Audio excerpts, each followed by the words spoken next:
TV सत्यमेव व्रतम। मंगळवार दिनांक 10 रोजी सकाळी हजारो हिंदू बांधवांनी आक्रोश मोर्चा काढला। यावेळी बांगलादेशच्या ध्वजवंत मोहम्मद युनूस यांच्या प्रतिमेला जोडे मारले।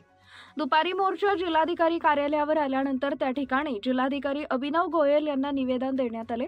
येथील महात्मा गांधी चौकात सकाळीपासूनच हिंदू बांधवांची मोर्चासाठी गर्दी झाली होती। यावेळी महिलांची संख्या लक्षणीय होती। त्यानंतर सकाळी 11 वाजता मोर्चाला सुरुवात झाली। तत्पूर्वी बंगालच्या ध्वजवंत मोहम्मद युनूस यांच्या प्रतिमेला जोडे मारण्यात आले। यावेळी जय श्रीरामच्या प्रचंड घोषणाबाजीने परिसर दुमदुमला होता।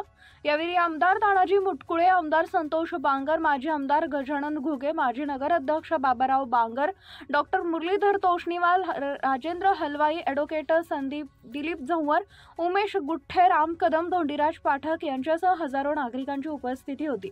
सकाळी 11 वाजता महात्मा गांधी चौकातून मोर्चा काढला। या मोर्चात महिलांची मोठ्या संख्येने उपस्थिती होती। शहरातील प्रमुख मार्गावरून मोर्चा दुपारी 12 वाजता जिल्हाधिकारी कार्यालयात पोहोचला। यावेळी बांगलादेशातील हिंदू समाजावर होणारे अत्याचार थांबावेत अशी मागणी करण्यात आली। जिल्हाधिकारी कार्यालयासमोर मार्गदर्शन केल्यानंतर एका शिष्टमंडळाने जिल्हाधिकारी अभिनव गोयल यांच्याकडे मागण्यांचे निवेदन सादर केले। बांगलादेशातील मंदिरांचे संरक्षण करावे, तसेच इस्कॉनचे चिन्मय कृष्ण महाराज यांच्यासह इतरांना बेकायदेशीररित्या अटक केली असून त्यांची तातडीने सुटका करण्यासंदर्भात शासनाने बांगलादेश सरकारला कळवावे यांसह इतर मागण्यांद्वारे निवेदन करण्यात आलेले आहे। दरम्यान या आंदोलनामुळे हिंगोली ते नांदेड मार्गावरील वाहतूक सुमारे 1 तास ठप्प झाली होती। मोर्चा जिल्हाधिकारी कार्यालयावर आल्यानंतर वाहतूक जिल्हाधिकारी कार्यालयाच्या